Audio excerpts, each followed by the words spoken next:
بندہ یہ کرے گا نا تو اس کی زندگی بڑھا دوں گا, اس کی روزی بڑھا دوں گا. تو اب بندہ, یہ جو حدیث شریف میں ہے نا, رشتہ داروں سے اچھا سلوک کرو, اللہ تمہاری عمر میں اور مال میں برکت عطا فرمائے گا. تو یہ میرا مولا جانتا ہے کہ میرا بندہ یہ کرے گا تو میں اسے یہ عطا کر دوں گا. اب یہاں جو غلطی سب سے بڑی ہوتی ہے وہ یہ ہے کہ آدمی تقدیر کا بہانہ بنا کر سب کرنے سے رک جاتا ہے.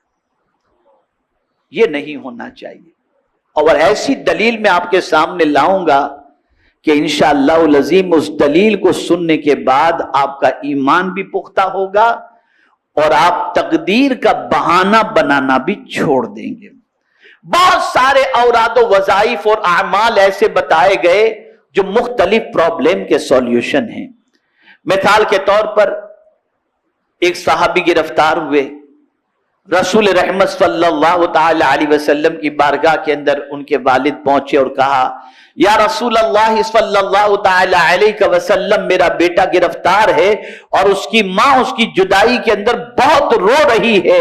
یا رسول اللہ صلی اللہ تعالی علیہ وسلم, اس کے سلسلے میں کرم کی نظر فرمائیں اور کچھ بتائیں کہ کیا کرنا چاہیے. تو آقا کریم صلی اللہ علیہ وسلم نے فرمایا, اتق اللہ واصبر. رسول اعظم صلی اللہ علیہ وسلم نے فرمایا, اللہ تعالیٰ سے ڈرو, صبر کا دامن مضبوطی سے پکڑو.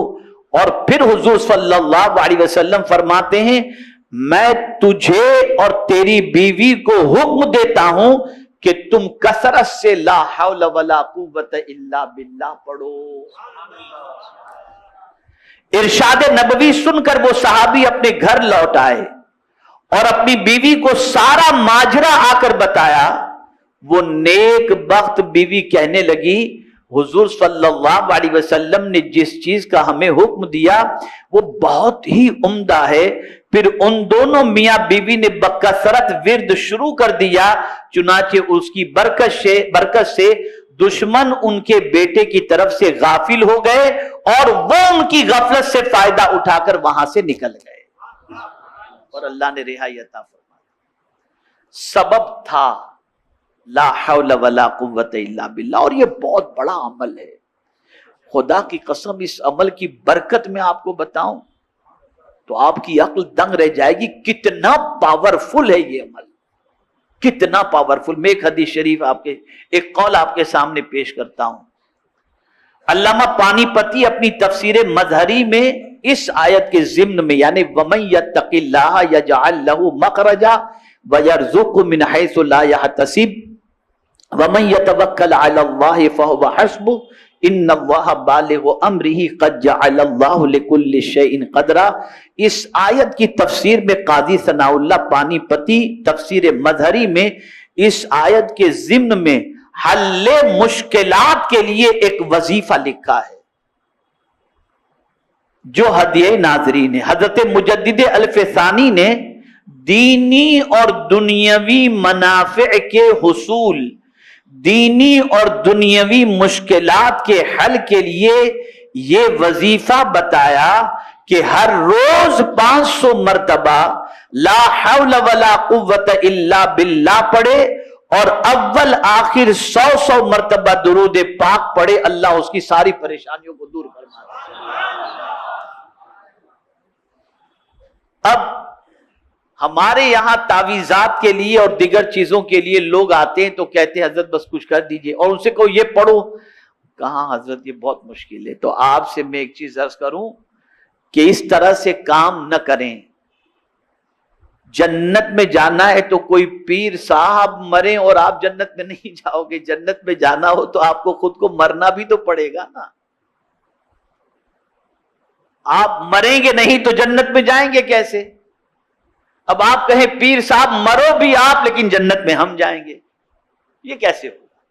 تو یہ اولیاء کرام جو اوراد و وظائف عطا کرتے ہیں اس سے مصیبتیں ٹلتی ہیں, پریشانیاں ٹلتی. اب وہ لوگ جو تقدیر کا رونا رو کر اور تقدیر پر بھروسہ کر کے چپ چاپ بیٹھ جاتے ہیں اور کہتے ہیں اب جو کچھ تقدیر میں لکھا ہے وہ ہو کر کے رہے گا, اس کے لیے ایک حدیث اور اتنی پیاری حدیث شریف ہے کہ میں یہ سمجھتا ہوں کہ اس حدیث مبارکہ کو ذہن میں رکھ کر خدا کی قسم آقا کا سچا عشق ہوگا نا تو کوئی آدمی کبھی بیکار بیٹھے گا ہی نہیں،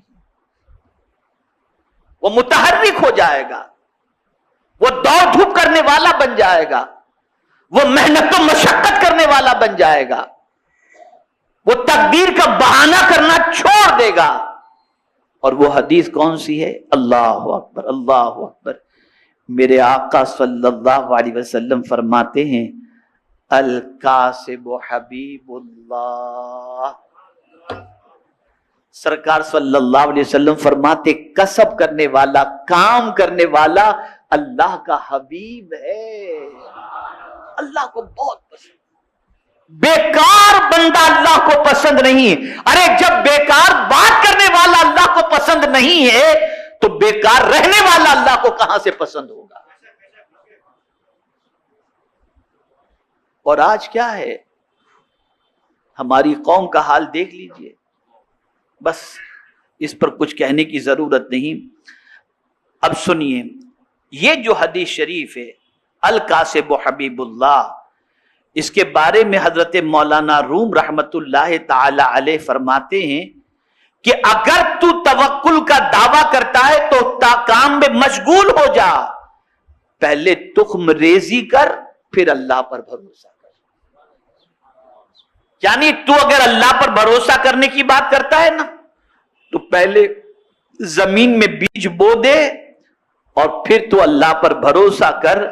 اور آگے ارشاد فرماتے اس حدیث میں جو رمز ہے اس کو سن کہ کسب کرنے والا اللہ کا دوست ہے، توکل کی وجہ سے اور تقدیر پر بھروسہ کرنے کی وجہ سے انسان کو کبھی بھی کام میں سستی نہیں کرنا چاہیے، اسے کام کرنا چاہیے۔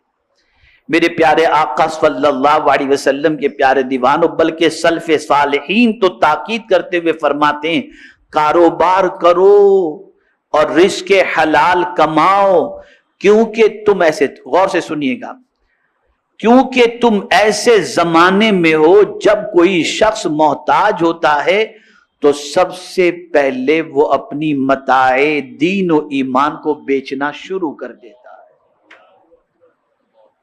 جہاں آدمی محتاج ہوا کہ پہلے اپنا دین بیچے گا اور اپنا ایمان بیچے گا۔ تو میرے پیارے آقا صلی اللہ علیہ وسلم کے پیارے دیوانوں، تجارت کرو، کسب کرو، محنت کرو، یہ ساری چیزیں کرنا ہماری ذمہ داری ہے اور رسول رحمت صلی اللہ علیہ وسلم کی سنت مبارکہ ہے۔ صرف تقدیر مبرم جو ہے وہ ٹلنے والی نہیں، باقی بہت سارے کام ایسے ہیں جن کے کرنے کی وجہ سے تقدیر شبیہ بمبرم جو ہے اللہ تعالیٰ اس تقدیر کے اندر لکھی ہوئی چیزوں کو یا موجود چیزوں کو یا ہونے والی چیزوں کو اعمال کی بنیاد پر ٹال دیا کرتا ہے۔ اس کے لیے قرآن کی ایک دلیل بھی میں آپ کے سامنے لے کر کے آتا ہوں، ان الحسنات یذہبن السیئات، کہ بے شک نیکیاں گناہوں کو مٹا دیتی ہیں۔